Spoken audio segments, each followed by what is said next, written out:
Right now, Cowboys Nation, they are not feeling it.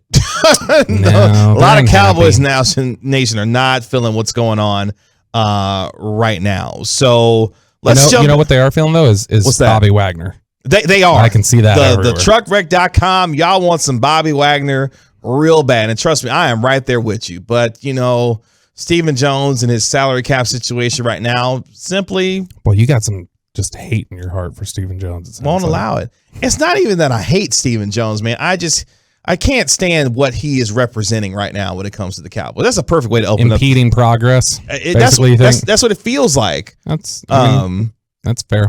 As we open up our Cowboys crystal ball here, what do you believe Stephen Jones's vision is for this team, and do you believe ultimately he will be successful at it? And I feel like that's a kind of a loaded question, but at the same time, I think it's one that I think we can have a good conversation about to kind of parse out what we feel like the direction of this team is going in. Because Steven has said previously, look, we love our homegrown talent. We try to build through the draft. We're not necessarily big players in free agency. But the way that the NFL is moving and shaking right now, teams are making big, bold moves to try and keep themselves in position to win Lombardi trophies. Case in point with the Los Angeles Rams and what they did this past season, trading a couple of first rounders to go get Matthew Stafford, signing Odell Beckham, trading for Von Miller. Jalen Ramsey. They're the kings of trying to make it work. Yeah, exactly. In the here and now. Less need with them them picks. Like that's what it is. What does that stand for, do you think? I think it stands for what it stands for. What it stands for, I don't know. I was homeschooled, dude. Oh, well, ask your mom. I'm sure she died, so. Oh, wow. I knew he was going to do that. I knew he was going to do that. I knew it. Man. She did. I knew it. Look, it was 16 years ago. I could kind of joke about it now. Wow. I knew he was going to do that, though. R.I.P., Mom. But Brett Veach in Kansas City, general manager for the Kansas City Chiefs, signed Patrick Mahomes to a $450 million deal, and then within a couple of days, he signed Chris Jones to a big-time deal. Like, there was a lot of teams that goes out and made moves for Orlando Brown when things went wrong on the offensive line. Yeah, the other teams go for it. So what ultimately do we believe Stephen Jones's vision is for this team when you start thinking about guys like Micah Parsons, Trayvon Diggs, star young player CeeDee Lamb that are going to be coming up for contracts here within the next couple of years? What do you believe ultimately his vision is for this football team going forward? Oh, that's a great question because I think it changes depending on where they're at. So, here's the thing. I think his general vision is he wants to build a champion through, homegrown means. I think they don't believe in spending big in free agency. And look, to be fair, I think he's right in the sense that I don't think you can build a team through free agency completely or anything. Even when we talk about a team like the Rams, who were their two best players? Cooper Kupp and Aaron Donald, who were homegrown players. They were drafted players.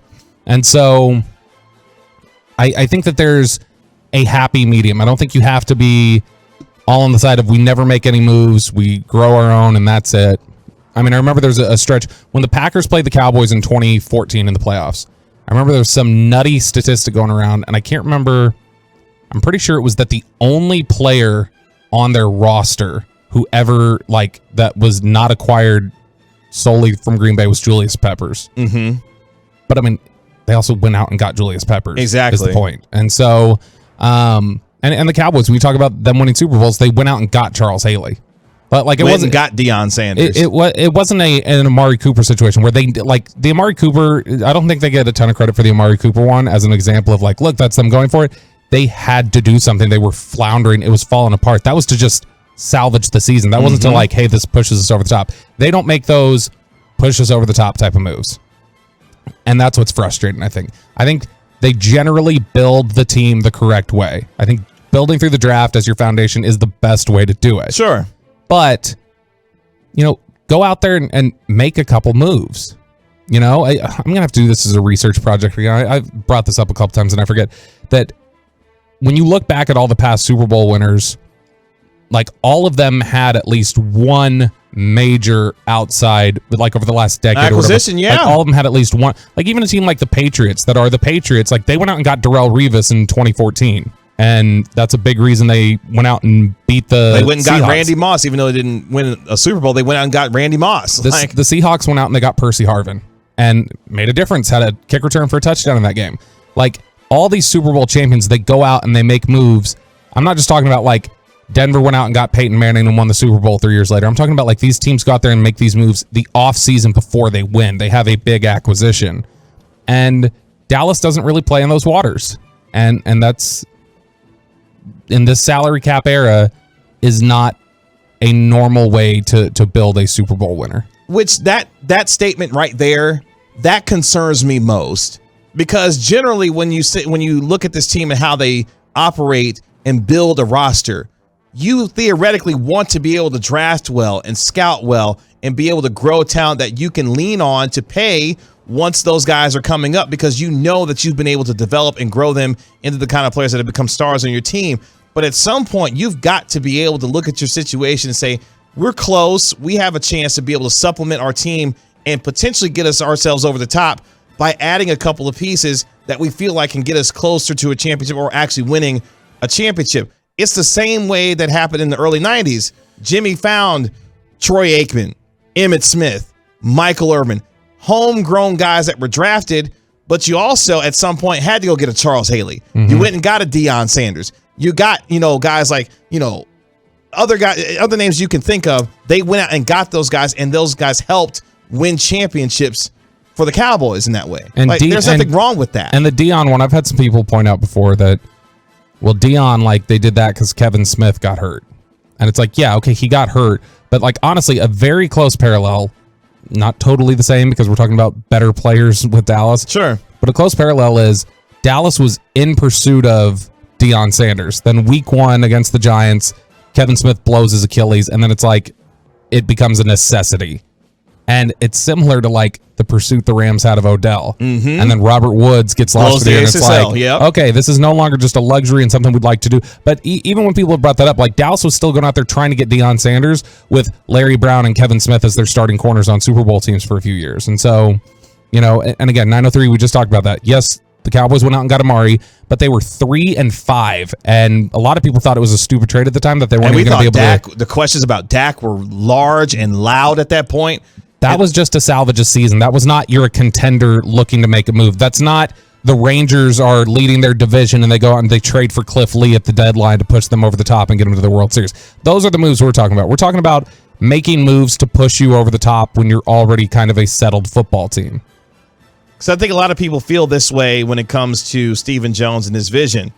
It just seems like he flies by the seat of his pants. There's no plan. There's no real vision. It's just chaos.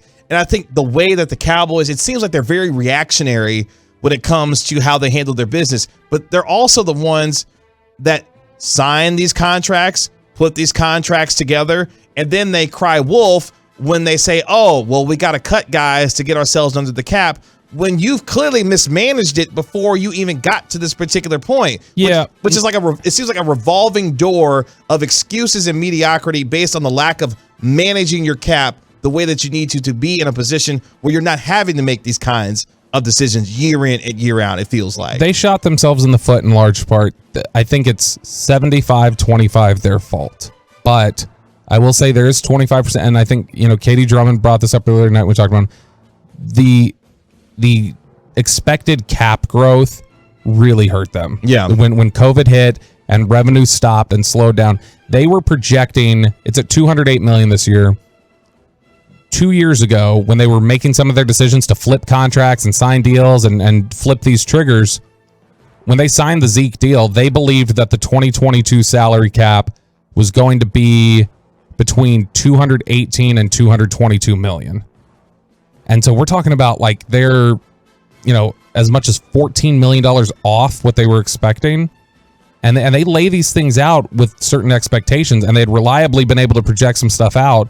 And then COVID hit, and it changed some things. And so I know you can say other teams go, well, other teams haven't had some of these same issues with the unexpected salary cap. Mm-hmm. I get that. That's fine. But that's because Dallas has used restructures and switching and flipping switches more frequently than a lot of other teams. Some of the teams that do this a lot, like New Orleans, they are in a bad spot just like you are. Philadelphia's in a bad spot like you are. And so this is gonna hurt until probably next year when some more money comes in and you know, the cap probably finally gets caught back up. But until then, they're still a year behind, and some stuff is chickens have come home to roost, and you're gonna have to make some tough decisions.